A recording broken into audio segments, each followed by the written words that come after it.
Plastic বর্জ্য ব্যবস্থাপনাকে model গ্রাম হিসাবে গড়ে তুলতে সিঙ্গুর পঞ্চায়েত সমিতির উদ্যোগে প্লাস্টিক বর্জন কর্মসূচি অনুষ্ঠিত হয়। সিঙ্গুর গ্রামীণ হাসপাতাল থেকে একটি বর্ণাঢ্য শোভাযাত্রা বের হয়ে সিঙ্গুর স্কুল মোড় পর্যন্ত আসে। উপস্থিত ছিলেন হুগলি জেলাশাসক মুক্তা আরজা, সিঙ্গুর ব্লক সমষ্টি উন্নয়ন আধিকারিক সৌভিক ঘোষাল, সিঙ্গুর পঞ্চায়েত সমিতির সভাপতি টুম্পা ঘোষ সহ জেলার আধিকারিকগণ। প্লাস্টিক বর্জন করে সুস্থ সমাজ গড়তে প্লাস্টিক বর্জন করুন এই স্লোগান তোলা হয় শোভাযাত্রায়।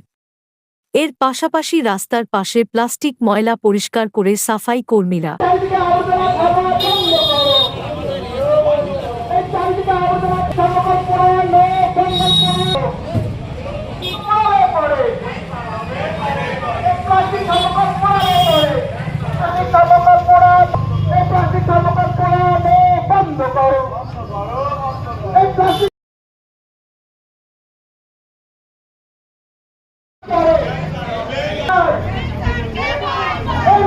ভারত